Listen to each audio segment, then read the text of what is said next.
Dalam kehidupan bayi itu diambilkan genetik dari ibunya atau ayahnya. Ditanamkan genetik itu oleh Allah Ta'ala dari ayah atau ibunya. Entah itu wajahnya mirip ibunya, rambutnya mirip ayahnya, pelitnya mirip ayahnya, kesabarannya mirip ibunya. Makanya ada anak dalam satu keluarga itu sifatnya itu beda-beda. Jadi pada waktu anak itu dibentuk oleh Allah Ta'ala, Allah memunculkan gen dari orang tuanya. Jadi gampangnya itu gini ya, salahnya orang tua itu loh, diambil, ditaruh di anak, digedein dikit, nih sifatmu itu seperti itu. Maksudnya Allah itu seperti itu. Nah pada waktu seorang tuanya itu punya sifat itu, dia tuh nggak mau tahu. Pada waktu anak itu muncul, digedein dikit, dia tuh gerutu. Padahal dia itu sedang bercermin. Sekarang dikasih cermin persis.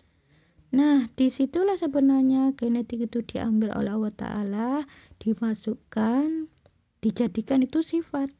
Siapapun itu. Ada yang orang tuanya itu kaku keras, ya anaknya ya ikut kaku keras. Kedua-duanya suami istri kaku keras. Anaknya penyabar, ya ada. Itu hanya sebagai penguji. Apakah dia merasa sombong? Apa enggak? Apakah dia merasa mengakui kalau itu dari Allah? Kan anaknya tuh seharusnya kaku keras karena ayahnya dan ibunya sama-sama wataknya tuh kaku keras. Ini kok sabar? Nah, apakah dia tuh mengakui kalau itu sebagai penguji, itu datangnya dari Allah? Jadi dia tuh jangan berbangga. Ada orang itu yang merasa anaknya baik itu karena nih dia itu memang saya sekolahkan di ini jadi baik sekarang. Dia tuh merasa berjasa. Nah, disinilah termasuk syirik. Syirik masuk ke dalam arah sombong. Ya, dia tuh lupa. Dia merasa anaknya tuh baik karena di sekolahin ini. Merasa berjasa. Walaupun seorang muslim, kalau dia itu menuhankan dirinya karena dia tuh merasa anaknya tuh baik itu karena dia, itu syirik. Syirik masuk ke dalam arah sombong. Bekal-bekal kematian. Selama ini memang kita memahami bahwa seorang hidup itu ya pasti akan mati. Setiap yang bernyawa pasti akan mati. Salah satu firman Allah Ta'ala mencakup ketauhidan yang sangat kuat.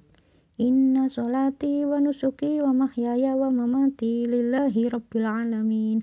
Kita harus paham mulai hari ini sholat kita ini untuk Allah. Allah jangan diselingkuhin. Kalau sholat untuk biar kaya, sholat duha biar rezeki lancar, itu namanya diselingkuhin. Ibadah harus karena Allah, baca Quran harus karena Allah, baca sholawat harus karena Allah. Belajar lillahi ta'ala itu memang sulit. Nah, bagaimana seseorang itu meninggalnya? Nah, kita harus paham, kita sudah sholat, sudah macam-macam.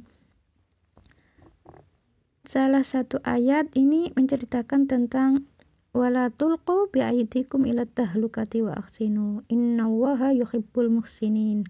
Janganlah kamu menjerumuskan dirimu dengan perbuatanmu ke dalam kebinasaan, dan berbuat baiklah, sesungguhnya Allah menyukai orang yang berbuat baik. Jadi Allah Ta'ala itu sudah menceritakan bahwa seseorang dengan ayat ini, gambaran seseorang itu dengan perbuatan-perbuatan yang dia lakukan setiap harinya itu bisa menjadikan seorang tersebut mati dengan perbuatannya. Nah, disinilah yang rata-rata orang itu tidak pernah tahu husnul khotimah atau su'ul khotimah. Orang itu tidak tahu. Kalau ayat ini kita bedah, ayat ini berbagai macam cara seseorang itu mau mati. Ada yang ketabrak, sakit sampai bertahun-tahun. Ada yang sakit hanya beberapa hari, opname, langsung meninggal. Pilih yang mana? Nah, ini dari sini nih sebenarnya ayat ini Janganlah kamu menjerumuskan dirimu ke dalam kebinasaan, dan berbuat baiklah. Sesungguhnya Allah menyukai orang yang berbuat baik.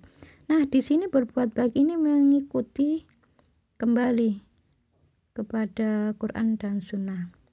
Berbuat baik akhlaknya tuh diperkuat, mengikuti cara-cara Allah, berkata lemah lembut, tidak keras, tidak sombong, tidak suudon.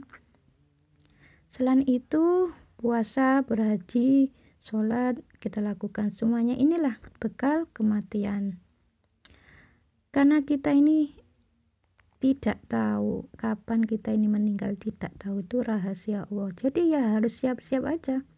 Jangan kalau sudah sholat ya masih ngomongin orang, rasani orang. Jangan kalau sudah sholat tapi sering marah-marah. Jangan kalau sudah sholat masih suudon. Kalau memang sudah sholat, sholatnya itu benar, tertib, ya jangan suudon. Ya itu harus imbang. Yang kita cari ini kan rahmat Allah. Rahmat Allah itu adalah ketakwaan. Seseorang itu dapat rahmat karena ketakwaan. Jadi orang itu masuk surga itu bukan ibadah kita, karena rahmat dari Allah.